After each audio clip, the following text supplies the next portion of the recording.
Good evening, and welcome back. Pull whatever you have around you a little closer. Blanket, pillow, the particular dark of wherever you are right now. I always like to imagine you spread across every time zone at once. Some of you in the tail end of afternoon, with rain on the glass. Some of you already deep in the quiet that only comes after midnight. Wherever you are, thank you for being here. Drop a comment if you feel like it. Tell me what corner of the world you're listening from. I find those oddly comforting to read. But for now, settle in. Tonight, we go somewhere very old. Older in some ways than old. Tonight, we talk about giants. Not the giants of children's stories. Not the bumbling, fee-fee-fo-fum creatures with clubs and castles made of clouds. Something different. Something that lives underneath the fairy tale, underneath the story. In the sediment where stories come from before they are cleaned up and made safe. Because across every landmass where human beings ever stayed long enough to wonder, and wondering is what human beings do when they cannot sleep, cannot stop, cannot quite look away. Across all those lands and all those languages, there is a version of the same terror, a memory of something that was here before, something enormous, something that the world had to kill or cage or bury very deep before the world we know could begin. The fear is older than writing. It is older than cities. It is, if you want to follow certain threads all the way back to where they go thin and almost invisible, possibly older than the specific shape that a human memory takes when it becomes story, which is a strange thing to say about anything. But giants are strange. The memory of giants is stranger still. What I want to do tonight is move through this fear, through the legends, the cosmogonies, the flood accounts, and the bone pits, and the half-remembered races who supposedly walked the earth when the earth was young and wild and not yet organized in the way that we prefer. I want to sit with what these stories share, and I want to sit with what makes each of them singular, because the similarities are genuinely arresting, and the differences are where the real texture lives. So, settle. Let's begin at the beginning, or the nearest thing to it. There is a problem with beginnings. Every culture has one, and every culture's beginning has the same structural peculiarity. Before the beginning, there was already something. The nothing is never quite nothing. The void has a texture. The darkness moves. And in a remarkable number of traditions, what moves in that primordial, not yet world is enormous. The Norse called their version Ginnungagap, the yawning void. And into that void, from the south came heat, from the north came ice. Where they met, in the dripping meltwater and the rising steam, something condensed, something formed from the collision of extremes. His name was Ymir, or in some versions, Aurgelmir, and he was the first being, the original ancestor of a race that would be called the Jotnar, the frost giants, the earth giants, the rock giants, the sea giants. The word giant is an imprecision, a translation convenience. What the Norse meant was something more like the beings who were before, the primordial, the ontological seniors, the ones whose bodies, once the gods killed Ymir and dismembered him, became the actual physical world. His flesh became soil, his bones became mountains, his blood became the oceans, his skull became the sky. The stars were his scattered sparks. Think about that for a moment. The ground beneath your feet, in that cosmology, is the corpse of something immeasurably old and large. The mountains are bones. The sea is blood. When you look up at night, you are looking through the dome of a skull. The world is not built. The world is a body. And it was a body that had to be killed before anything that came after it could live. This is not incidental. The structure of this, the necessary murder at the origin of things, recurs with enough frequency across enough separate traditions that it demands to be called something more than coincidence. The Babylonian account, the Enuma Elish, one of the oldest narrative texts that survives in any form, opens in a kind of oceanic nothing. Apsu, the fresh water, and Tiamat, the salt water, mingled together in darkness before anything had name or form. From their mingling came the younger gods, and the younger gods made noise, as younger gods will. And Apsu was furious enough to want them destroyed, and then Tiamat was furious enough to want to destroy everything. And so she made weapons of her rage, and she was vast, and she was the chaos of the deep, and she rose against the younger gods in the form of a dragon, a sea serpent, the writhing body of a primordial ocean turned violent. And the young god Marduk killed her, cut her in half, made the sky from one half of her body and the earth from the other, pinned her attendant monsters into the shapes of constellations, fixed and harmless. She is both the oldest and the largest. She is both the enemy and the raw material. The world is built from her, but the world required that she be defeated first. And what she represents, that churning, pre-ordered, enormous potential that precedes structure, is in some sense the template for every giant tradition that comes after her. In the Vedic tradition, the being is Vritra, the dragon who holds back the waters, who is primordial obstruction made incarnate, who was split open by Indra's thunderbolt so that the rivers could flow and life could begin. In some Andean traditions, the world was preceded by beings of formless power who had to be subdued or transformed before the organized cosmos could emerge. The Hopi creation accounts contain figures of enormous scale and ambiguous nature who exist in the transition between the underworlds and this one. In parts of West Africa, the cosmogonic traditions speak of beings who predate the gods, who are here when the gods were young, who have to be incorporated or defeated before order can take hold. The pattern is not a coincidence.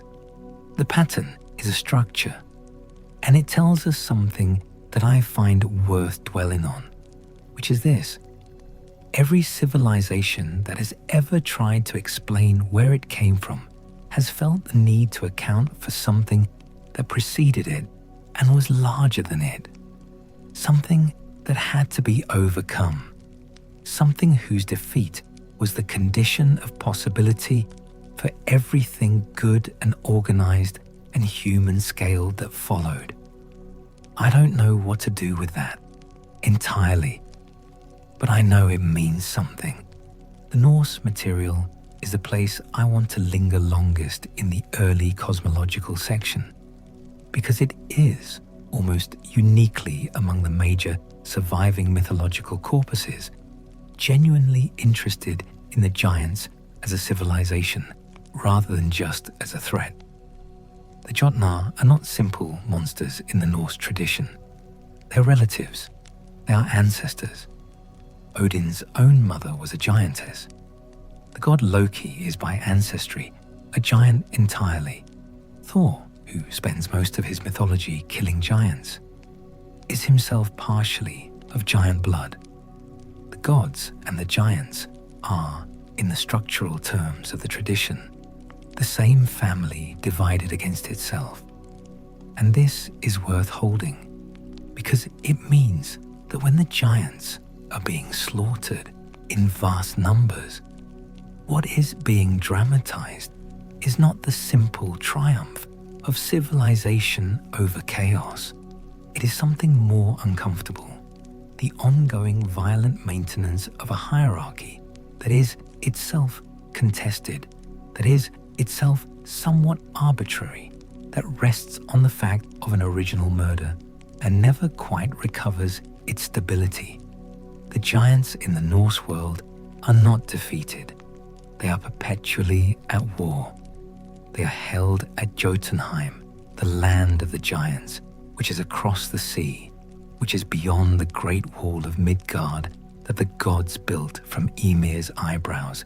Again, everything is body, everything is built from the original corpse, and they press against that wall constantly. The mythology imagines Ragnarok, the final destruction of the gods, as the moment when the giants finally break through. The Midgard serpent, who is the ocean boundary made serpent flesh, will rise. Fenrir, the wolf who is Loki's son and who is chained in the earth because he grew too large and too dangerous, will break his chain and swallow Odin whole. The fire giant Surt will come from the south with a sword that burns brighter than the sun and set the world alight. The dead from hell will sail on a ship made of dead men's fingernails. The gods will fight and most of them will die. The world will sink into the sea, and then, and this is the part that often gets left out, the world will rise again, green and new, and a handful of gods will survive, and 2 human beings who hid themselves inside the wood of a tree will emerge and repopulate the earth. The giants win in one reading, and then the world starts over. The pattern reasserts what the Norse tradition is doing with a sophistication that I think gets underestimated, is refusing to grant its own civilization any final legitimacy. The gods are powerful, clever, and often magnificent, and they are going to lose. The primordial chaos is not defeated, it is deferred. This is not a tradition that tells you the good guys won and everything is fine now. This is a tradition that tells you we are living in a parenthesis. We are living between the original murder and the eventual return of the murdered. Let me shift geography, because the geography matters here. In Canaan, in the ancient Levantine world, the tradition preserved the memory of a people called the Rephaim.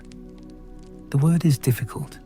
It may mean shades, ghosts of the dead, spirits of an ancient heroic class. But in several passages in what became Hebrew scripture, it is used for races of enormous people who lived in the land before. The Anakim were one branch, so tall that the Israelite spies sent to reconnoiter Canaan reported feeling like grasshoppers beside them. The Nephilim, a word that has generated centuries of disagreement about what it means and where it comes from, appear in Genesis in a passage that is terse, almost to the point of rudeness. The sons of God came to the daughters of men, and they bore children who became the mighty men of old, the men of renown. And then, almost immediately, the flood comes, as if the flood was, at least partly, a response to them. This is not a long passage. The tradition did not see fit to elaborate much on what these beings were or what they did. But the elaboration happened anyway in the literature that surrounded the canonical text, in texts like 1st Enoch, which was taken seriously as scripture in some early communities, and eventually excluded from others, and which tells a story at enormous obsessive length. In Enoch's account, 200 angels, the Watchers, descended to the summit of Mount Hermon and swore an oath to one another that they would take human wives. And they did, and the women bore children who were giants, who ate everything, and when everything was gone, ate the human beings, and then each other, and then drank blood, and the earth cried out for help, and God sent the flood. The fallen angels were imprisoned in the valleys of the earth, bound under rock and stone, until the final judgment.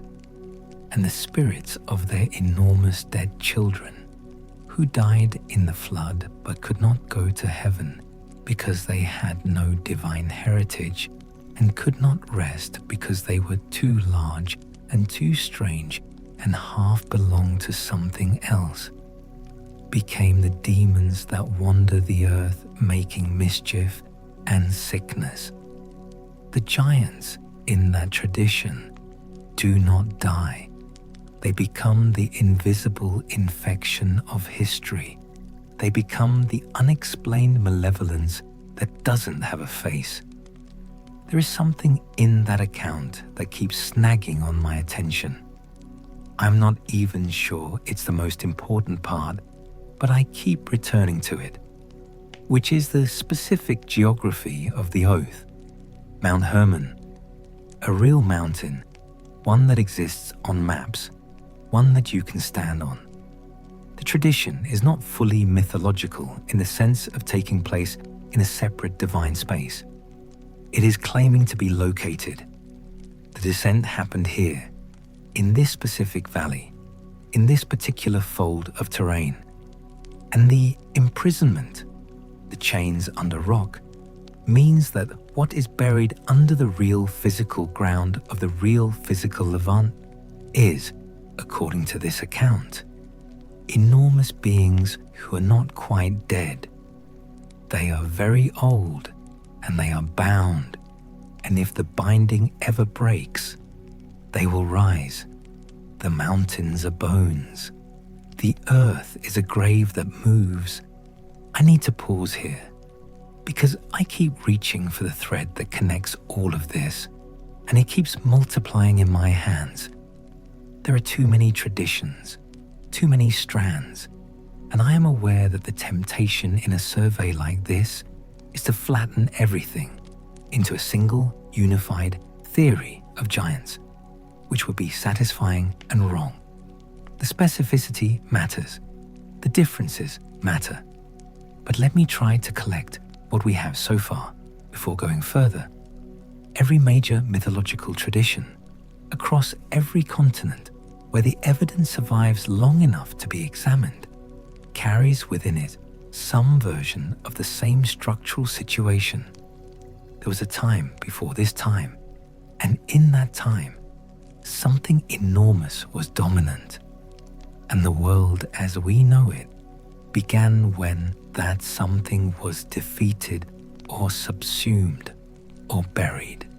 The giants, the primordial, the titans, the Jotnar, the Rephaim, the Asura, whoever they are in the relevant tradition, are not simply monsters that heroes defeat. They are the condition of possibility for the world. They are what the world is built from, or what had to be cleared away for the world to be built. They are simultaneously the most ancient and the most dangerous. They are simultaneously defeated and not quite gone. And then, this is the part that I find genuinely strange, the part that the easy academic reading tends to underplay. In culture after culture, there are physical claims, there are bones, there are places in the earth where something enormous was buried, and from which, when the conditions are right or wrong, something enormous might re-emerge. This is where we need to talk about the Titans. The Greeks had a particularly elaborate and particularly influential version of the giant before tradition, and it is their version that has most shaped the Western imagination of what a giant even is. The Titans were not giants in the sense of being simply large, though some of them were described as enormous. They were the second generation of divine beings, born from Uranos, sky, and Gaia, earth, who themselves were primary emanations from the void that preceded everything. Uranos hated his children. This happens a lot in cosmogonies, the anxiety of the creator about what it has created, and he pushed them back into Gaia's body as soon as they were born. Gaia, in considerable pain, fashioned a sickle from grey flint and gave it to her son Kronos, who hid in ambush, and when Uranos descended to couple with Gaia at night, castrated him with it. The severed genitals fell into the sea, and from their mingling with the foam rose Aphrodite, which is its own entirely strange story. And Kronos was now the master. Kronos, who had overthrown his father, was then warned by prophecy. The Greeks are obsessed with prophecy, with the way that the future reaches back and contaminates the present. That one of his own children would overthrow him. His response was practical and horrible. He ate them. Each child that his wife Rhea bore, he swallowed. Hestia, Demeter, Hera, Hades, Poseidon, all of them inside him, alive, preserved in his immortal body. When Zeus was born, Rhea wrapped a stone in swaddling clothes and gave it to Kronos to swallow, and smuggled the infant to Crete, where he was raised in a cave by nymphs and a divine goat. And the Curetes, divine young warriors, clashed their weapons to mask the sound of his crying from his father. Zeus grew. He returned. He forced Kronos, through a trick involving a special drink, to disgorge the swallowed gods in reverse order. First the stone, which was set at Delphi, where it would be venerated forever, and then the 5 siblings, who emerged fully grown and fully furious. The war that followed was called the Gigantomachy, and it lasted, the tradition says, 10 years. 10 years of the gods against the Titans, heaven against the elder powers, the organized new order against the vast and primordial old one. Zeus freed the Cyclopes, one-eyed craftsmen imprisoned by Uranos, who gave him the thunderbolt. He freed the Hecatonchires, the 100-handed ones, creatures of such extravagant plurality of limbs that the imagination almost flinches away from them. Beings who could throw 100 boulders at once. And with their help, the Titans were overthrown and cast into Tartarus. Tartarus, deep beneath the earth. In the telling, it is as far below the earth as the earth is below heaven, a place of bronze walls and bronze gates and perpetual darkness, where the Titans are imprisoned. Some of them are named in their specific torments. Kronos himself, ruling in some accounts over the dead who are not good enough for Elysium, or simply imprisoned, or simply defeated. But the important thing about Tartarus is structural. It is not destruction. It is containment. The Titans are not dead. They are below. They are waiting. And there are later stories, later elaborations, things the early tradition didn't feel the need to explain, in which individual Titans are released, rehabilitated, given places in the new order. Prometheus, who stole fire for human beings and was chained to a rock with an eagle eating his liver for eternity, is eventually freed by Hercules. Atlas, who holds the sky, holds it forever, or until, in some versions, Perseus shows him the Gorgon's head and turns him to stone, which means the Atlas Mountains are him, which means, again, the mountains are giants, and the earth is something's body. The thing about the Greek Titans that I find most remarkable, more remarkable in some ways than the Norse material, is that the Greeks knew they were doing something philosophically interesting and kept doing it anyway. The Titans are not simply enemies. Several of the Titans are necessary. Prometheus gave fire. Themis is justice. Mnemosyne is memory.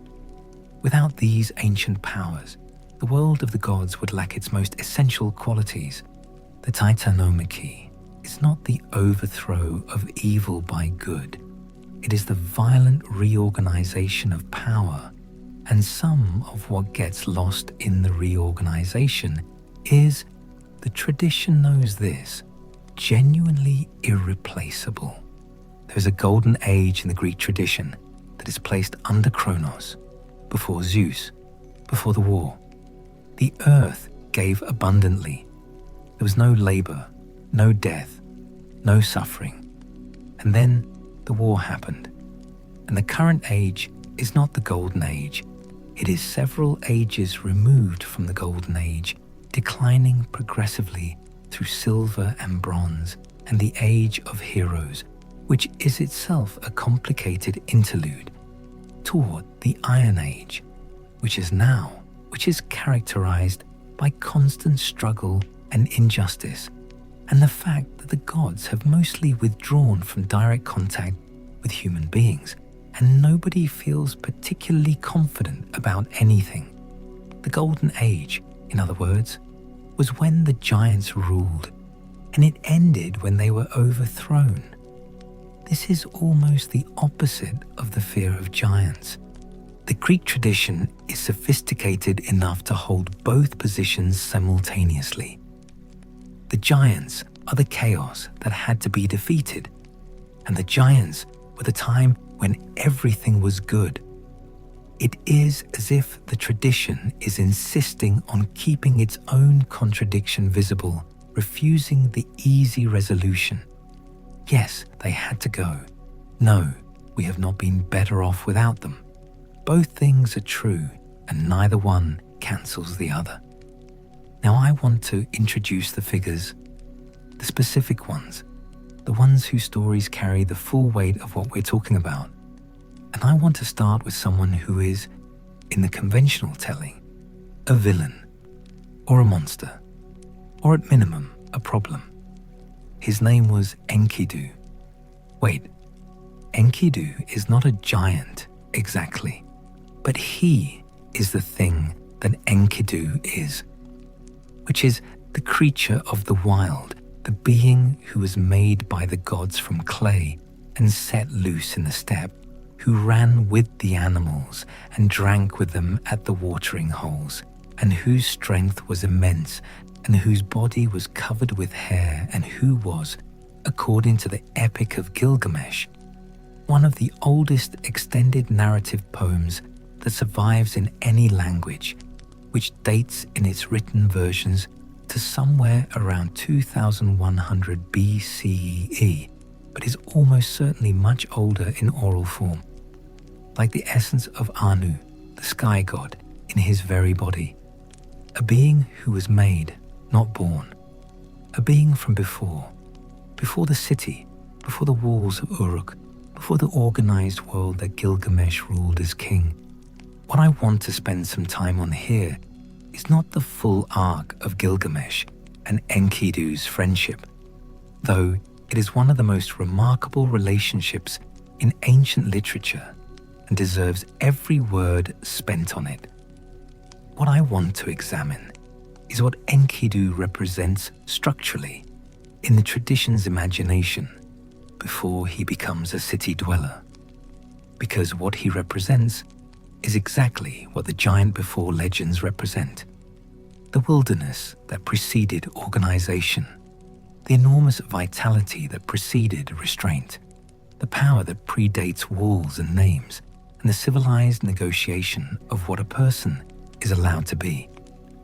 Enkidu was made by the gods specifically to check Gilgamesh, who was himself 2/3 divine and 1/3 human, and was exercising his kingly power in ways his people found oppressive. He was too strong, too exuberant, too much, and the god's solution was to make something equally too much, something that could match him and thereby redirect him. A check on excess made from the same substance as excess, a giant made to humble a king who was himself almost a giant. The two of them fight, of course they fight, and the fight ends without a clear winner. And from that ambiguous physical collision comes, eventually, friendship. The most important friendship in ancient literature. And together they go and kill things. The monster Humbaba, who guards the cedar forest, the bull of heaven, sent by the goddess Anu after Gilgamesh refuses her sexual advances. They are magnificent and excessive, and they do not stop. And then Enkidu dies. The gods decree it. One of them has to die as punishment for killing Humbaba, who was divine property, and for killing the bull of heaven. Enkidu dies slowly, with Gilgamesh at his side, and the process takes 12 days. And Gilgamesh's lamentations over Enkidu's body are among the most devastating passages in ancient literature. He mourns for 6 days and 7 nights. He refuses to let the body be buried. He keeps watch until a maggot falls from Enkidu's nose, and only then does he accept what has happened. Why am I telling this story in the context of giants and the ancient fear of what came before? Because Enkidu's death is the moment when Gilgamesh understands for the first time what he is. He is mortal. His friend, who was more than human, who came from before, who was wild nature incarnate, is gone. And if Enkidu can die, then Gilgamesh can die. And Gilgamesh sets out on his quest for immortality, goes to find Utnapishtim, the one human being who survived the flood and was granted eternal life, travels to the ends of the earth, reaches the waters of death, and he fails. He finds the plant of immortality at the bottom of the sea, pricking his hand on its thorns as he dies for it. And on the way back, a snake steals it while he sleeps and slithers away and sheds its skin, and Gilgamesh sits by the water and weeps. He goes back to Uruk. He looks at the walls of the city. He looks at what he has built. And that, in the earliest version, is where the epic ends. Enkidu was the giant, the being from before, who taught Gilgamesh what it means to lose something irreplaceable. And the loss of something irreplaceable is the beginning of civilization's particular kind of grief. The grief of the Golden Age, the grief of the vast and the wild, which had to go and which we have not stopped missing. There is a second figure I want to dwell on, and she is from a tradition that is chronologically much later, but geographically ancient in a different way. She comes from the Americas, from the Aztec, more precisely the Mexica, tradition of central Mexico, and her name is Cipactli. Cipactli is difficult to describe. She is, in the cosmogonic tradition of the Mexica, a primordial sea monster, enormous, covered with mouths at every joint of her body, mouths that were always chewing, always demanding to be fed. In the beginning, according to the Mexica account, she floated in the primordial waters. She was the ground before ground, the material from which the earth would be made. But she was alive, and she was ravenous, and she did not want to be used as material. The gods, Quetzalcoatl and Tezcatlipoca, the feathered serpent and the smoking mirror, two of the most theologically complex figures in the Mesoamerican tradition, descended to the waters, and lured Cipacli up with Tezcatlipoca's foot, which he dangled in the water as bait. Cipacli bit it off, and in the ensuing struggle, the two gods took her enormous body and tore it apart, made the earth from her lower half and the sky from her upper half. But because she was alive when they did this, the tradition says she is still alive, that the earth is still Cipacli's living body, that the earthquakes are her pain, that she still cries out for flesh and blood in compensation for what was done to her, and that this is why sacrifice must be made. The earth is a living wound. The ground demands payment for its own existence. I find this one of the most philosophically honest cosmogonies I know. It doesn't pretend that the founding violence was clean. It builds the ongoing requirement of sacrifice directly into the structure of the world. You live on a creature that was torn apart to become your flaw. You owe it. You can never fully pay. The debt accumulates. And she is enormous. She is primordial. She is a giant in the most literal sense of the word, which is to say, she is the scale of the world itself, and the world is her, and every piece of ground you walk on is her body, which is still, in some sense, alive. The third figure, Ymir.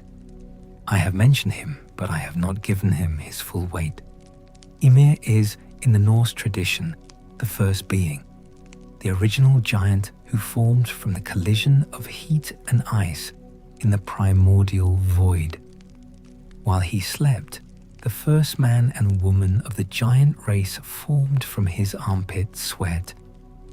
His legs coupled together and produced a son with 6 heads. The race of frost giants is his descendants. He is fed by the primordial cow Audhumla, who licks the ice and reveals from it the first of the Aesir gods, Buri, grandfather of Odin. Odin and his 2 brothers, Vili and Ve, killed Ymir. They dragged his body to the center of the void called Ginnungagap and dismembered him. From his blood they made the oceans and the rivers. From his flesh they made the earth. From his bones they made the mountains. From his skull, lifted up on 4 dwarves who serve as the cardinal points, they made the sky. From his brains, and this detail keeps returning to me, I don't know why, there is something in it I haven't fully resolved. From his brains, they made the clouds. Every cloud you see is the mind of the first giant, drifting. The murder of Ymir almost destroyed all the other giants who drowned in his blood. 2 survived, Bergelmir and his wife, who climbed onto a chest and floated, and from whom all the later giants of Jotunheim descend. There is a flood in the Norse tradition too. The flood is Ymir's blood. The point I want to make about Ymir specifically is the one about inheritance. Odin is the son of a god and a giantess. The divine is built from giant substance. The act of creation is simultaneously an act of murder and an act of self-creation, using the substance of what you killed. The gods are not separate from the giants.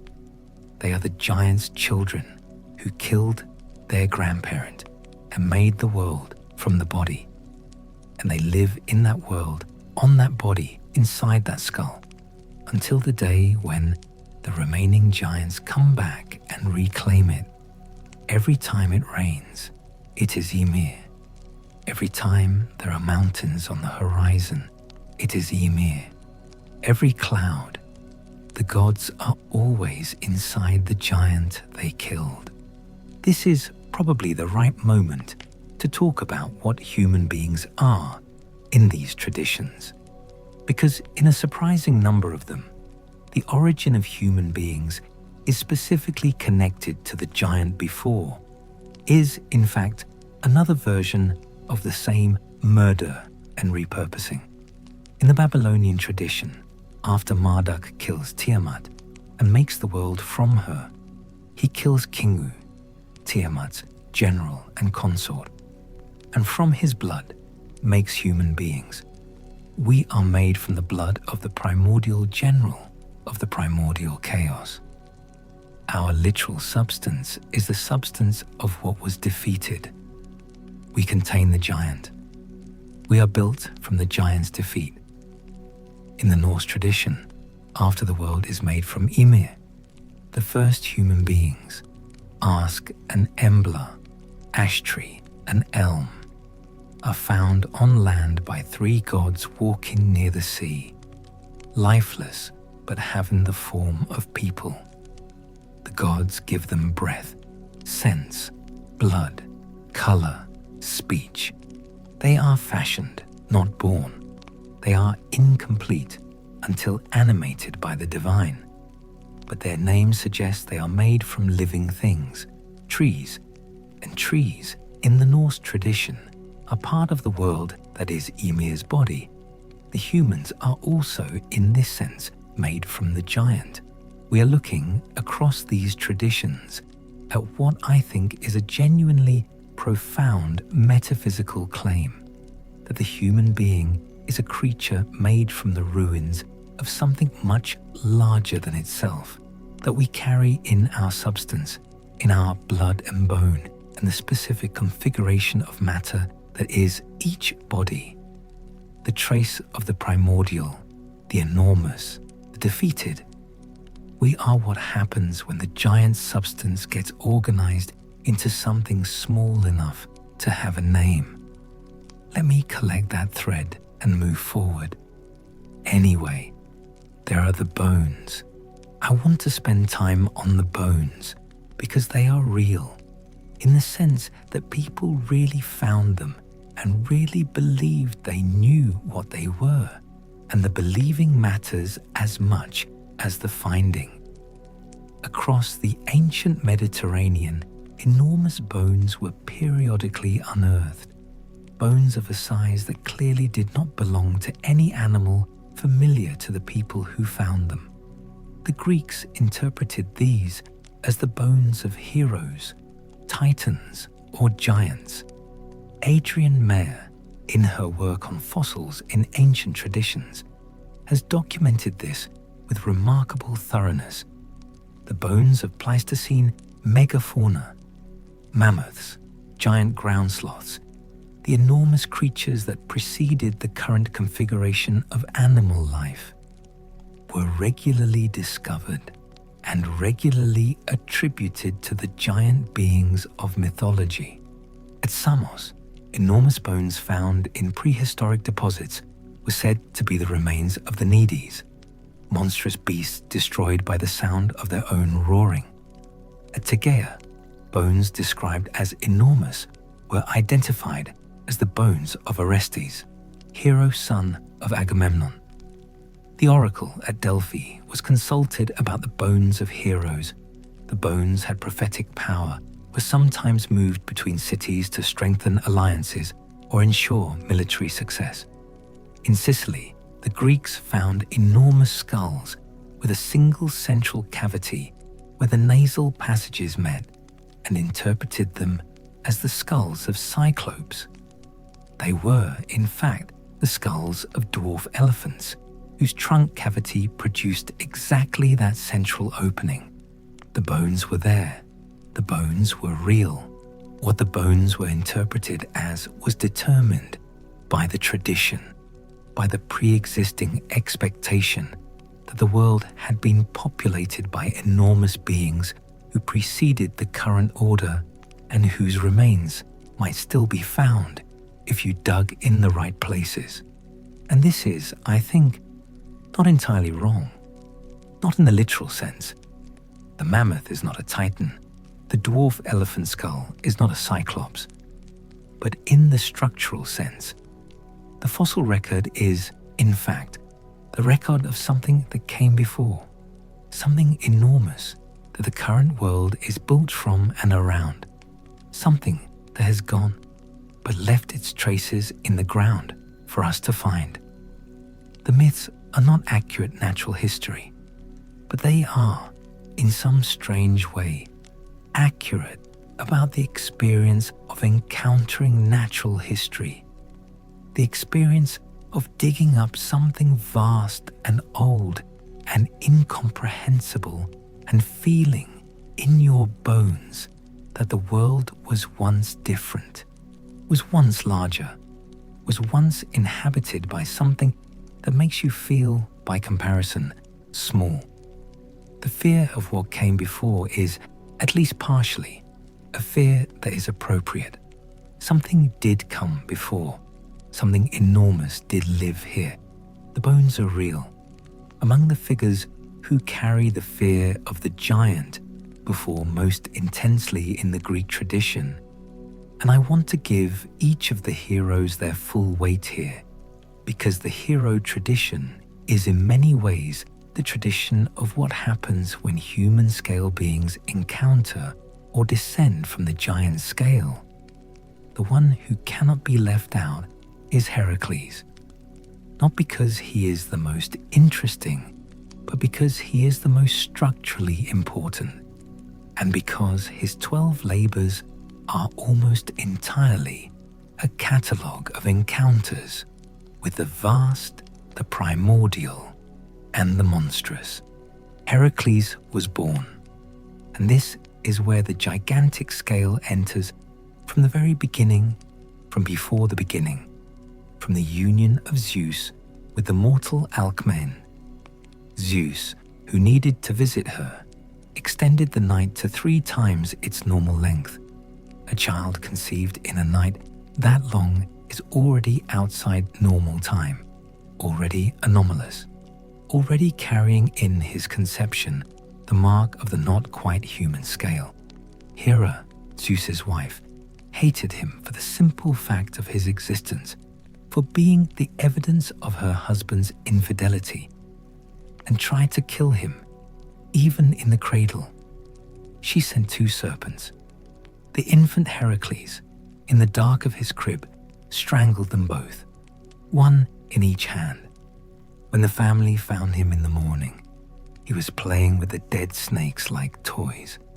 His childhood education was elaborate and somewhat contradictory, as the tradition's accounts don't entirely agree. Some say he learned music from Linus and killed him in a fit of rage when Linus struck him. Others say he was educated by Chiron the centaur, greatest teacher of heroes. What is consistent is the excessiveness. He was too strong for normal instruction, too volatile for ordinary society, too large, not physically necessarily, though the tradition sometimes describes him as enormous, for the human world to contain. The labors were imposed as punishment and purification after a fit of madness sent by Hera caused him to kill his wife and children, the most terrible act of his life, the one that precedes everything else, the wound from which the hero work grows. He was told by the oracle to serve Eurystheus, king of Tiryns, for 12 years, and to perform whatever labors Eurystheus set him. And Eurystheus, who was terrified of Hercules and reportedly retreated into a large bronze jar when Hercules returned from the labors, set him the tasks that seemed most likely to result in death. The Nemean lion, a creature whose skin could not be pierced by mortal weapons. Hercules strangled it with his bare hands and wore its skin as armor for the rest of his life. The Linnaean hydra, a many-headed serpent, daughter of the primordial monster Echidna, and the giant Typhon, whose heads multiplied when cut off. Hercules cauterized the stumps with fire, helped by his nephew Iolaus, and buried the immortal central head under a great rock. The Augean stables, which are not a monster, but are in their way just as primordial, just as large, the accumulated waste of 30 years of divine cattle, a thickness of filth that the tradition describes as almost geological. Hercules diverted 2 rivers through the stables and cleaned them in a day. He is always redirecting the enormous forces of the natural world, turning rivers, strangling animals whose size exceeds what the organized world can accommodate.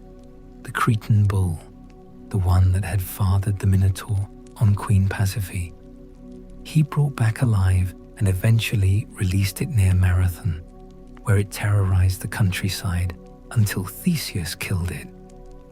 The mares are Diomedes, horses fed on human flesh, creatures that had taken on something of the giant's appetite, the hunger that exceeds all reasonable scale.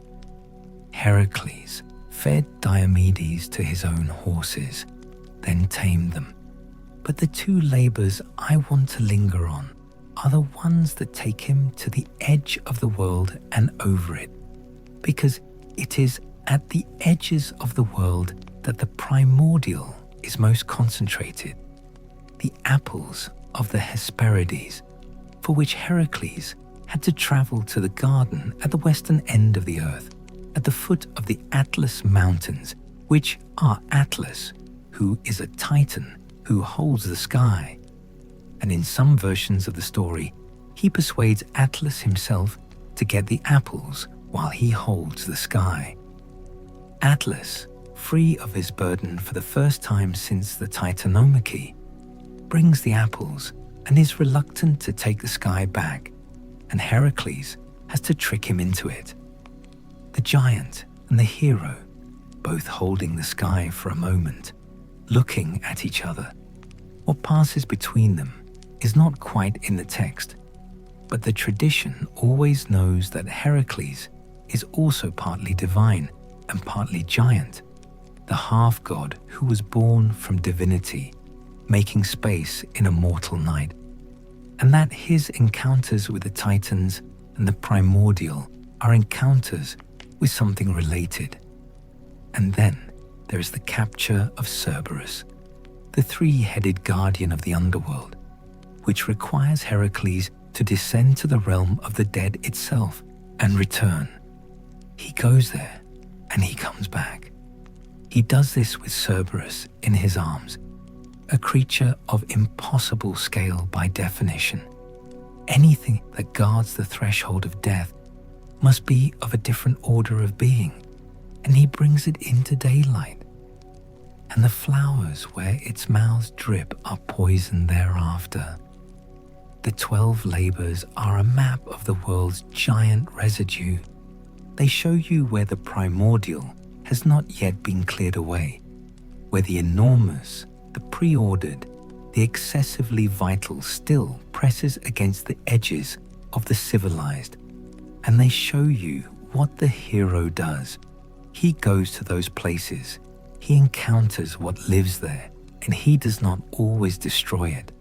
Sometimes he tames it, sometimes he reroutes it, sometimes he just demonstrates that a human being with sufficient divine ancestry and sufficient will can put his hands on the enormous and not be destroyed. This is worth dwelling on. The hero does not eradicate the giant. The hero proves that the giant can be touched, can be held briefly in human hands. The second hero I want to examine, and I promised at least 4, so let me not let the structure collapse now, is from a tradition further east, and her name is Izanami. No, let me begin differently. Izanami and Izanagi together are the creative pair of the Shinto cosmogony, the Japanese tradition of origins, and what makes them relevant here is not that they fight giants, but that they are, in some sense, the first beings of their generation, the first to have names and forms in the way that organized beings have names and forms, and what they create is the world itself. And then Izanami is destroyed by that creation and becomes, in her destruction, something vast and terrifying and foundational. Izanami and Izanagi stood on the floating bridge of heaven and dipped a jeweled spear into the primordial ocean and stirred it. And when they withdrew the spear, the brine that dripped from it formed the first island, Onogoro. They descended to it. They built the pillar of heaven. They walked around it, separately, one clockwise and one counterclockwise, meeting on the other side, and spoke to each other. And the ritual of their meeting became the ritual of marriage, and from their union came the islands of Japan, born like children from the couple. The land is their child. The tradition is extraordinarily literal about this. And then Izanami gave birth to the god of fire, and in giving birth to fire, she was burned and she died. Here is where she becomes what I need her to be for this account. Izanagi, who loved her, went to Yomi no Kuni, the land of the dead, the root country, the underground world that is simultaneously beneath the earth and inside the earth, and made of different substance from the living world. He went to retrieve her. She told him not to look at her. He promised. He waited. She did not come. He lit a comb in his hair as a torch and looked. She was enormous. She was decomposing. She was covered with 8 thunder gods who had grown from her rotting body, and she was furious that he had seen her in this condition, had violated the prohibition, had looked when he was told not to look, and she sent the dead women of Yomi to pursue him, and then the thunder gods, and then she herself pursued him, vast and terrible, and nothing like what she had been when she was alive, or rather, exactly what she had been, but made visible in her destruction. He escaped. He sealed the entrance to Yomi with a great boulder. She stood on the other side of the boulder and told him that she would kill 1,000 people a day. He told her that he would cause 1,500 births. They stood on either side of the rock that is the boundary between life and death, and they made their terms, and she has kept to her promise, and he has kept to his. And this is, according to the tradition, why death and birth exist in the world in the proportions they do. They are the terms of a negotiation between a living god and a dead one. Izanami, the progenitor of the world, the mother of the islands, the woman who burned to death giving birth to fire, becomes, in her death and her enormity and her rage, the primordial of the underworld. She is both the creative force at the origin and the destructive force at the end. She is both small enough to walk a bridge made of clouds and large enough to pursue a living god through the caverns of the dead. She is both.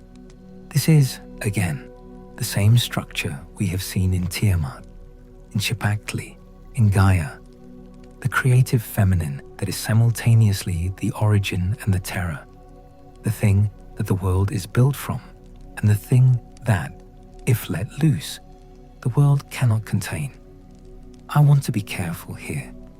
There is a reading of this pattern that reduces it to simple misogyny, to the ancient fear of female power expressed as monstrous cosmogony, and that reading is not wrong, exactly, but it misses something. What these traditions are doing is not simply demonizing the feminine. They are locating the origin of the world in a category of being that is beyond the categories of the current world. The primordial is female in many of these traditions because the concept of origin, the concept of the thing that comes before and from which everything proceeds, was understood through the analogy of birth. The female body gives rise to new bodies. The earth gives rise to life. The primordial gives rise to the organized. The analogy is direct and, in a culture before biology separated these things out, probably not felt as metaphor at all. It was felt as equivalence. The monstrous is what that origin looks like when the organized world turns around and looks at it. Of course it looks monstrous. Of course it is vast. Of course it pursues you. You came from it, and it made you, and you owe it a debt you cannot repay, and it will collect. Let me move to the fourth figure, because I feel the weight of the argument shifting, and I want to use the next figure to bring us toward the center of what this is all about. In the Hindu tradition, and the Hindu tradition is vast enough that it would take many nights to do it justice, and I will do it no justice whatsoever tonight. But I need one thread from it. There is a category of beings called the Asura. The Asura are, depending on which text and which period you are reading, either demons or pre-gods or older gods, or the inhabitants of the world before the current order.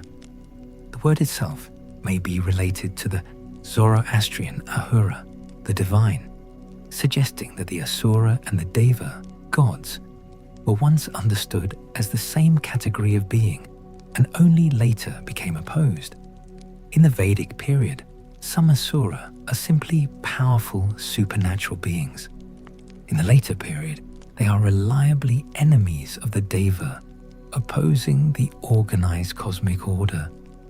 But among the Asura, there are beings who are not simply obstacles for the gods to overcome. There are the great Asura heroes, Hiranyakashipu, who performed such extreme austerities that Brahma was compelled to grant him a boon, and the boon was a form of near immortality. He could not be killed by god or man or animal, by day or night, inside or outside, on earth or in the air, by weapon animate or inanimate.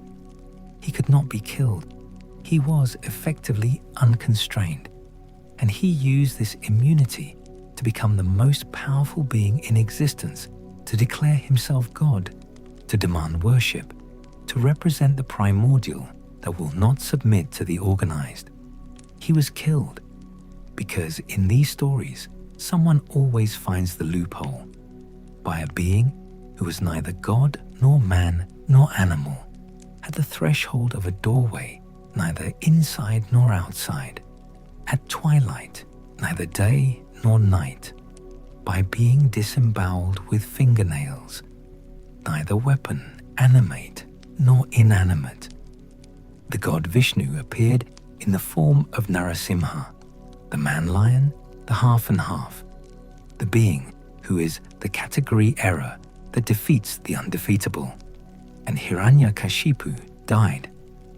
And the terrible thing about it is that his devotee son, Prahlada, who had been faithful to Vishnu throughout his father's reign of cosmic disorder, watched it happen and wept, not for the cosmic order that was restored, for his father.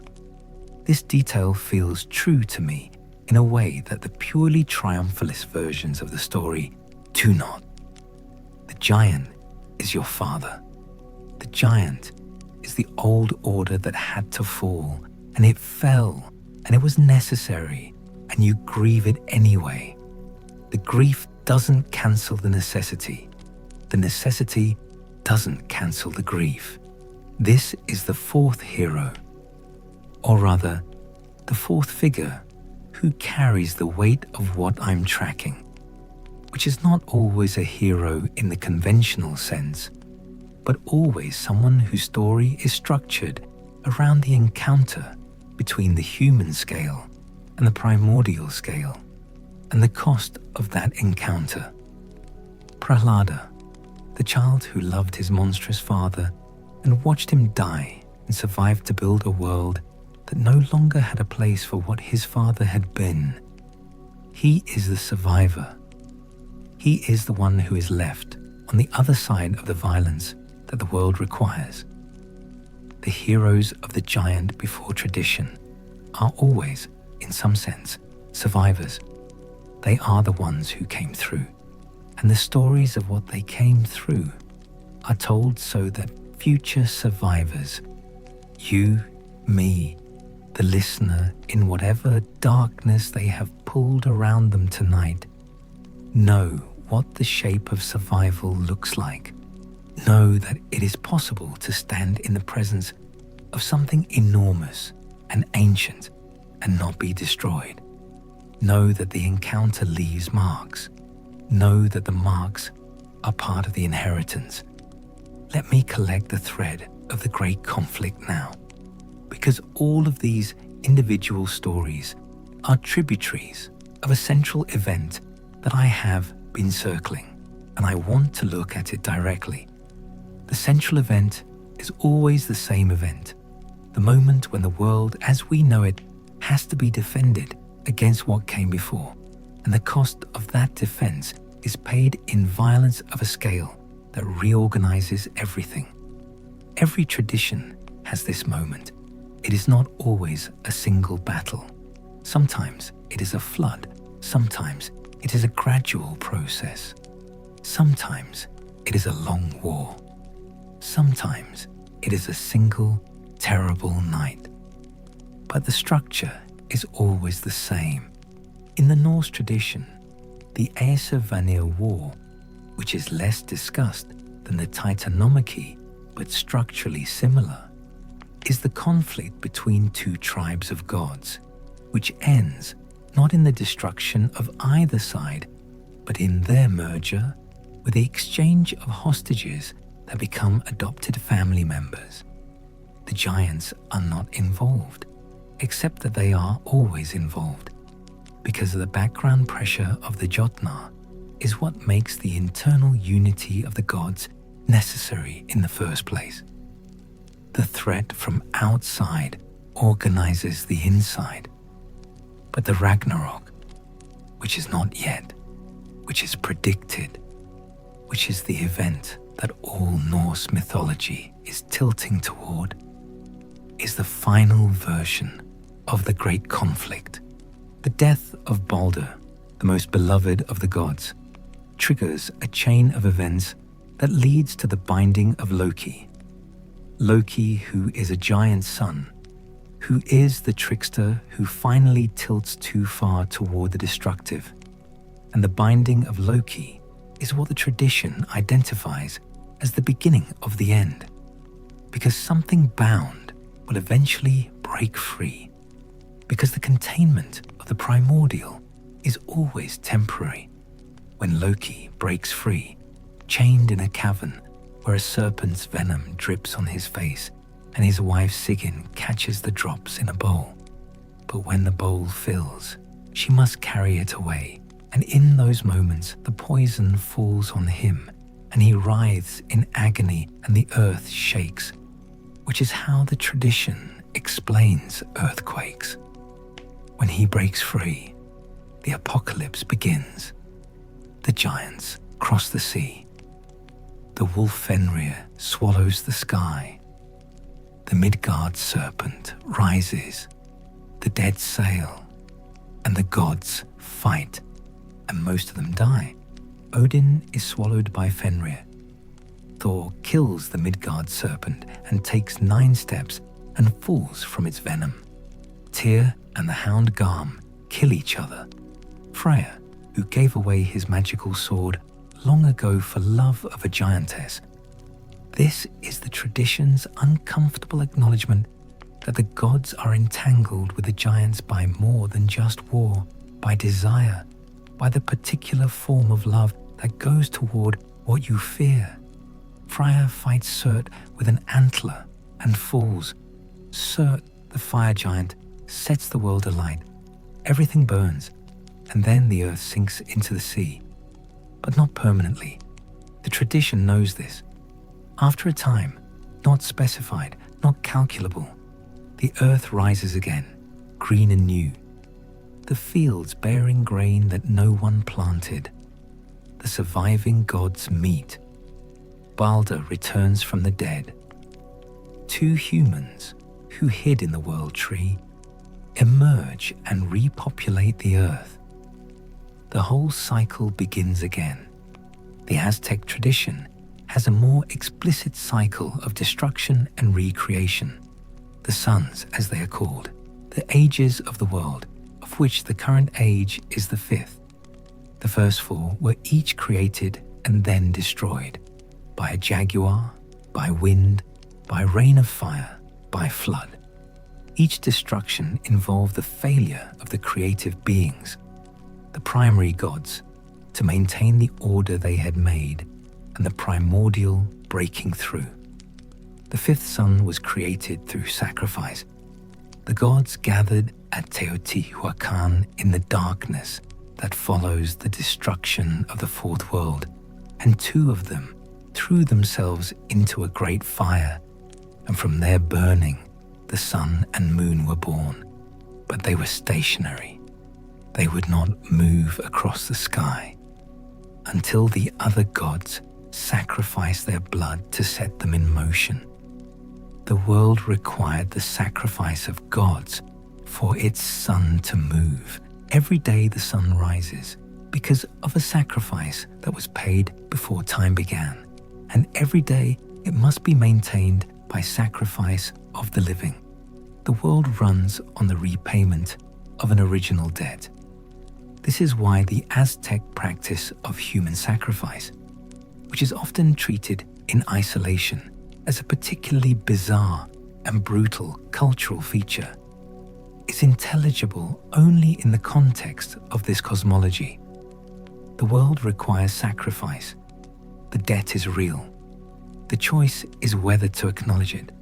This does not make the practice something we would endorse, but it makes it comprehensible, and comprehensibility is the beginning of genuine engagement rather than simple horror. The giants of the Aztec tradition, the giant beings who inhabited each of the previous suns, were always destroyed at the end of each age, consumed in the catastrophe. Some of them, in some versions, turned into animals. The giants of the first sun became the jaguars that destroyed that age. The giants are also, in this tradition, the previous experiments, the failed prototypes, the beings who were made before the current making and who could not sustain the world and who are now gone, mostly, but whose destruction is the raw material of what came after. In Mesoamerican traditions more broadly, there is a powerful concept of what might be called the giant race of the previous age, beings who were enormous and who built the great stoneworks, the pyramids and temples and causeways that later people found and did not know how to explain. The tradition said the giants built them, and then the flood came, or the catastrophe, and they were gone. And the curious thing is, excavation tells us that those massive structures were in fact built by organized human labor, by thousands of ordinary-sized people working over generations with extraordinary coordination. The explanation does not require giants, but the tradition reached for giants anyway, because the scale of what was built exceeded what any single human being could imagine, and so it seemed to require a being of a different scale to account for it. The giants explain the inexplicable largeness of the past. I want to dwell on the aftermath, on what happens in these traditions after the great conflict, after the giants are temporarily defeated, or the apocalypse is survived, or the flood recedes, because the aftermath is where the most human-scale drama lives, and where the fear of what came before reveals its deepest structure. The aftermath is always characterized by the same features. There is a reduction in scale. The world after is smaller than the world before. The beings who survive are smaller than the beings who did not survive.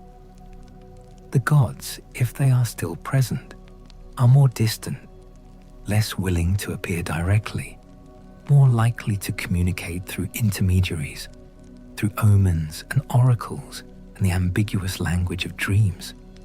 The age of heroes is over. The current age is the diminished age, the Iron Age, the age of ordinary mortals who cannot fight giants and cannot hold the sky. In the Greek tradition, this grief for what has been lost is one of the most persistent emotional registers of the mythology. The heroes who are contemporaries of the Trojan War were the last generation to live in direct proximity to the divine, to receive divine lovers, to fight alongside gods, to face monsters of the truly primordial scale. After them, the world settled into the purely human. The gods did not stop existing, but they stopped showing up. And the culture grieved this in a way that runs through every subsequent century of Greek literature. The Golden Age was real, it was better, it is over, and we are the diminished inheritors. This is not simply nostalgia in the ordinary sense. It is something more precisely felt, the grief of a civilization that knows itself to be an aftermath, that knows that the world it inhabits is built on ruins, that the ruins are enormous, that somewhere in the ground and somewhere in the vocabulary of the old stories is the evidence of what it was like when the scale of things was different, when the enormous was real and present and walking on the earth. The Norse tradition ends its great war with a new beginning, but the new beginning is after the death of almost everything that made the Norse world meaningful. The gods who survive Ragnarok are the young ones, the ones who were not yet fully formed when the world ended. Balder, who comes back from the dead, was the one who was never allowed to fight because everything loved him too much to risk him. Vidar, the silent god who kills Fenrir by putting his foot in the wolf's jaw and tearing it apart, is a god whose silence and whose extraordinary shoe are his entire mythology. He is prepared for one single moment, one action, and that action ends the wolf. These are not the full-voiced, experienced, battle-hardened gods of the Norse Golden Age. They are the remnants. They will do their best with a diminished world. The human beings who emerge from the world tree, Liv and Lifthrasir, life and life's yearning, have nothing. No tools, no traditions, no cities, no accumulated knowledge. They begin again from the most basic possible starting point. The world is green and new and empty of everything that was built before. The giants will come again. The wolf will grow. Eventually, though eventually may be a very long time, the pattern will repeat. The containment will hold for as long as it holds. This is, I think, one of the most honest assessments of civilization that any tradition has produced. You build, it holds, it falls, you build again. The enormous does not go away. It waits. There is something else in the aftermath that I want to spend a moment on, which is the fate of specific individuals, the half-beings, the ones who were between scales, who were too large for the human world and too human for the divine world, and who are, in the aftermath, the most exposed. Hercules, at the end of his life, put on a robe that had been soaked in the blood of a centaur who had told his wife Deianira it was a love potion. It was not a love potion. The centaur Nessus had poisoned it with his own blood, which the arrows of Hercules had had infected with the Hydra's poison. The robe burned into Hercules' skin and could not be removed, and the pain was beyond anything, beyond what the hero who had strangled lions and held the sky could bear. He built his own funeral pyre on Mount Oeta and burned himself alive. And from the fire he was taken to Olympus and made fully divine, finally resolving the ambiguity of his nature. He had been human and divine, too much for either world, and death ended the human half and left only the god. It is a strange, almost punitive resolution, as if the tradition needed Hercules to finally choose, and the choosing required being burned down to the essential part, the giant blood in him, the enormous vitality that exceeded all appropriate scale, burned away on the pyre, and what remained was allowed into the organized world of the divine. The tradition could not let him remain in between. Beings who are between scales are unstable. They make the categories uncomfortable. Either they must be fully contained, imprisoned in the earth, chained to rock, bound in Tartarus, or they must be resolved into one category or the other. The giants who survived the great conflict are the ones who managed, by one means or another, to become definitively giant, definitively placed in the category of the primordial and the vast and the underground, without bleeding over into the human scale where they cannot be accommodated. Loki is chained precisely because he cannot be resolved. He is giant and god, trickster and genuine agent of change, the one who causes Baldur's death and also the one who mourns him in his way. He is irresolvable, and so he is imprisoned in a geological timescale, dripping poison on his face until the end of the age. The unboundable is contained until it isn't. Now I want to think about what all of this means, not in the academic sense of what it reveals about ancient cultures, but in the more direct sense of what it tells us about a kind of knowledge that runs very deep in human experience. Because these traditions are not just stories. They are records of something that human beings across very different contexts and very different landscapes arrived at by very different routes and expressed in very different vocabularies. They are records of a shared experience of the past as enormous, and of the present as built on ruins, and of the future as uncertain in a specific way. Uncertain not because we don't know what might happen, but because we do know, in some sense, what the pattern is. We know that what is below will eventually push up. We know that what is bound will eventually break free. We know that the Golden Age was better, and we are in the Iron Age, and the Iron Age has its own kind of resilience that the Golden Age lacked. The fear of what came before is, when you trace it to its source, a fear that is also a kind of love. The things that the traditions describe as primordial and dangerous, the giants, the titans, the asura, the great sea monsters, are also described as generative, as beautiful in their excess, as containing within their enormous bodies the substance from which the organized world is made. Tiamat is chaos, and she is also the sea. Ymir is the original giant, and he is also the mountains and the sky. Cipacli is ravenous, and she is also the earth you walk on. What is terrible about them is inseparable from what is foundational about them. You cannot remove the danger without removing the ground.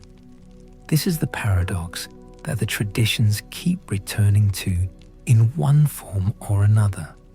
The thing that threatens the world is the same thing that sustains it, The enormous and the ancient and the barely contained is not incidental to the current order. It is the current order's condition of possibility. Without Ymir's death, no earth. Without Tiamat's death, no sky. Without the Titan's imprisonment, no Olympus. Without the Nephilim, no flood. Without the flood, no new beginning. The fear of what came before is the fear of your own foundation. There is a conversation that I find myself returning to, which is between the Greek traditions and what archaeology has told us about the Bronze Age collapse. Around 1200 BCE, give or take a century, and archaeology is imprecise in ways that matter. The palace civilizations of the Eastern Mediterranean collapsed with extraordinary speed. The Mycenaean civilization, the Hittite civilization, the civilization at Ugarit, the Kingdom of Cyprus, all gone within a few generations. The causes are disputed and probably multiple. Climate disruption, raids by the mysterious sea peoples, internal economic collapse, plague, some combination that created a cascade. What followed was a dark age of several centuries in which writing disappeared in Greece, populations declined dramatically, trade networks shattered, and the large, organized palace states were replaced by small-scale village communities. When writing and complexity returned, the stories that emerged were the ones we have been discussing. The Iliad and the Odyssey, composed in their surviving forms, probably in the 8th century BCE, look back to a heroic age that is explicitly set in the period just before the collapse, the age of Agamemnon, of Achilles, of the kings who sailed to Troy. That world is described with an ache of distance. It was better, it was larger, the men were greater, the gods were more present, and it is gone, and we live in what came after.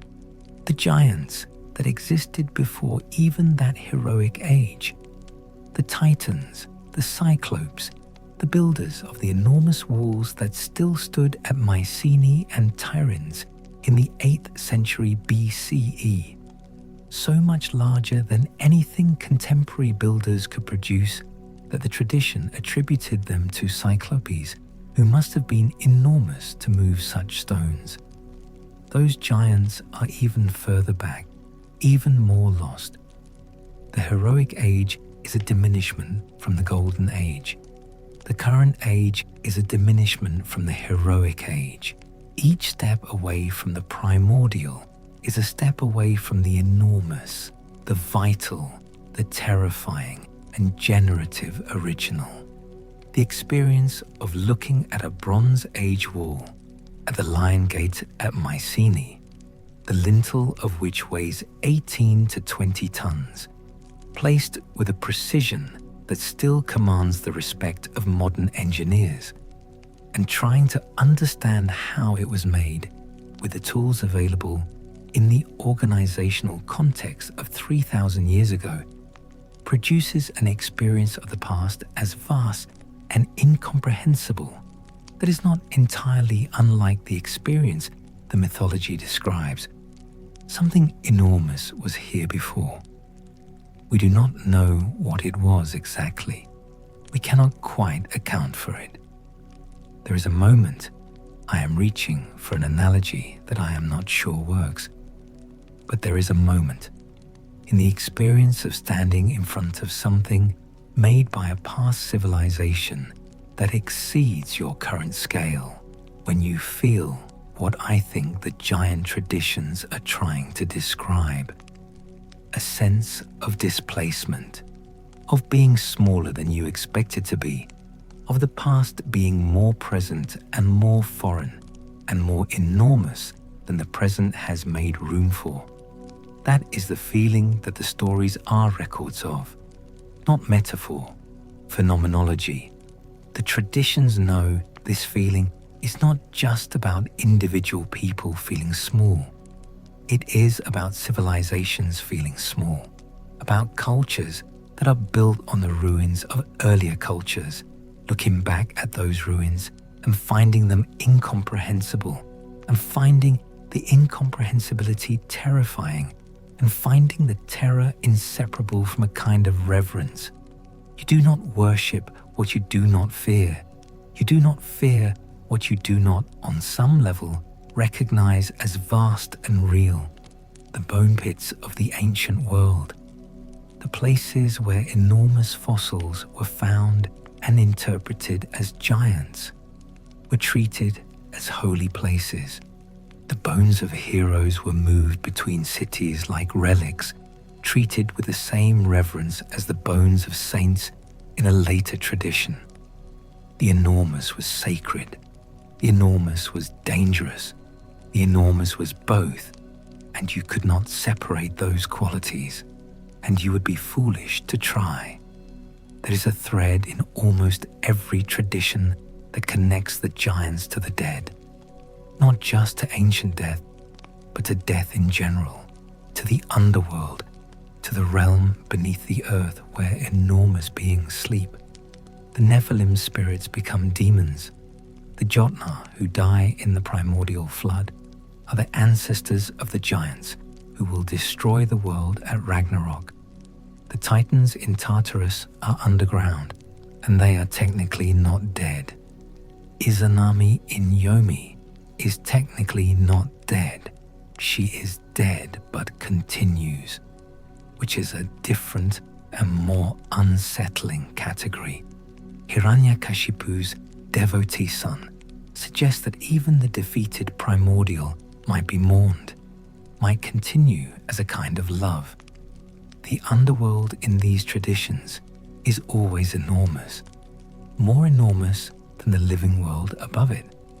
Tartarus is as far below the earth as the earth is below heaven. Yomi extends without visible limit into the dark below the living world. The realm of the dead in the Aztec tradition includes multiple levels, and the journey through them takes years, and the beings encountered there are of extraordinary power and strangeness. Hell, in the Norse tradition, rules a realm that contains the dead of ordinary death, not the battle dead who go to Valhalla or the drowned who go to Rand's Hall. The grey, quiet, enormous population of all who have ever died of age or illness or the ordinary attrition of existence. The underground is where the giant before has gone. The underground is vast in proportion to what was buried there. When you try to imagine the totality of all who have ever lived and died, the number is staggering. Current estimates suggest something like 100 billion human beings have lived on Earth, and almost all of them are dead. And the underground is the home of all of them, and it is, by definition, as large as all of them, as old as all of them, as total as the totality of human experience. The giants are below. They are vast because what they contain is vast. They are frightening because what they contain is everything that has ever been lost. I want to spend a moment on the feeling of that, not on the mythology of it, not on the structural analysis, on the feeling that I think the traditions are reaching for when they describe the enormous and the ancient and the underground. It is the feeling, and almost everyone has had some version of this feeling, I think, because it seems to be one of the oldest human feelings there is, of realizing that the present moment is floating on an ocean of everything that has already happened. That the small human life, the specific names and specific griefs and specific joys that make up any individual person's experience is suspended above an incomprehensible accumulation of other lives, other griefs, other joys, that the past is not gone. It is below. It is enormous. It is patient. The fear of what came before is, finally, a fear that what came before is still there, still present, still, in some sense, alive, still pressing up against the undersurface of the present. And the traditions, all of them, across all the diversity of geography and language and cultural context, are unanimous about this. It is, the giants are not dead. They are contained. They are deferred. They will return. And when they return, it will be the end of the current order and the beginning of whatever comes next. Whether you find this terrifying or comforting depends, I think, on how you hold it. Terrifying, because the current order, with all its imperfections and its injustices and its particular texture of ordinary life, the specific faces you love, the specific things you have built, is temporary and will not survive. Comforting, because the current order, with all its imperfections and its particular failures, the specific cruelties and the specific losses, is temporary and will not survive. The enormous is patient. The enormous will return. And when it does, the new world that grows from its return will be green and new and full of grain that nobody planted, and two people will emerge from wherever they found to hide and begin again, and they will not know what came before, and the cycle will be complete. There's a way of reading the giant traditions, all of them, the Titanomachy and Ragnarok, and the Enuma, Elish, and the Mexica creation, and the Yomi crossing, and the Nephilim, and all the rest, as records of a species learning to live with its own smallness, learning to build despite the knowledge that what is built will eventually be unmade, learning to love despite the knowledge that what is loved will eventually be lost. The giants are enormous, and we are small, and the world we inhabit was made from the bodies of giants who were killed to make room for us, and eventually the killed will return and the room will be reclaimed, and there is nothing to be done about this except to inhabit the room fully while it is ours. This is not nihilism, it is something more than nihilism, which is in its way a more demanding position. Nihilism says nothing matters because everything ends. The giant traditions say everything ends, and therefore everything matters. The specific texture of the specific moment, the particular way that the light fell this afternoon, the precise tone of the voice you love, matters exactly because it is surrounded by the enormous and the dark and the patient underground, because it is the temporary clearing in the primordial, because the primordial is what makes the clearing visible. The Golden Age was better, yes. The Iron Age is diminished, yes. And the Iron Age, with its particular kind of human-scaled, impermanent, loss-haunted beauty, is what we have, and it is worth being present in. And the giant stories are in part stories about how to be present in the only age that was ever yours. The traditions have never stopped. They have changed form. They have become science fiction, and they have become the underpinning structure of fantasy literature, and they have become the actual practice of paleontology, which is the discipline of digging up enormous bones and trying to understand what they mean and what kind of world they came from. Every time a fossil of something enormous is lifted from the earth, it is the same encounter that the ancient Greeks were having at Samos, that the ancient Chinese were having when they found dragon bones in their river valleys.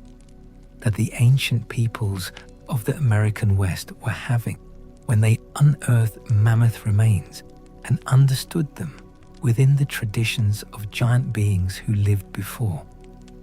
The encounter is the same.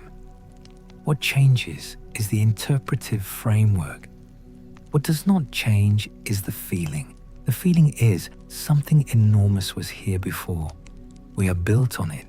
We cannot quite account for it. It makes us feel both very small and, paradoxically, very much part of something very large.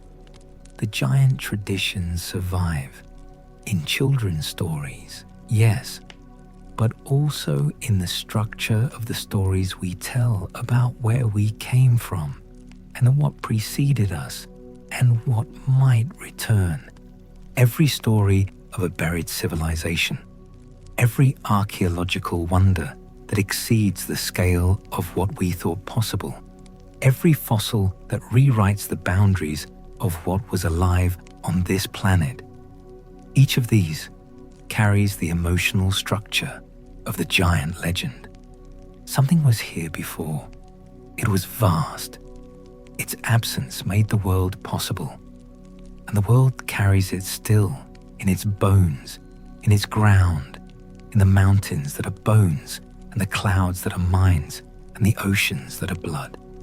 The world is a body. The body is enormous. And if you are very quiet, very still, in the dark of wherever you are right now, you can feel it. There is one last thing I want to say, and then I'll let you sleep. The word remember contains remember, to put the members back together, to reconstitute what was dismembered. The world was made by dismembering something enormous. The act of remembering, of telling these stories, of following the threads back to where they thin and go almost invisible, is the act of trying to put the members back together, not to restore the giant, not to undo the found in murder, but to know what was dismembered, to carry the knowledge of what the world is made from. Every culture that has ever told a giant story has been doing this, trying to remember, in the full sense, to put together what was taken apart, to hold in the imagination the scale of what came before, to carry the enormous as a kind of company in the human-scaled and finite and irreplaceable present. The giants are below, the mountains are bones, the clouds are minds, the ocean is blood. The world is the body of what was here before, and we are small, and the small is real, and the real is enough. Good night, wherever you are, whatever kind of dark you have around you. Thank you for keeping this company tonight. The giants have been waiting a very long time for someone to remember them.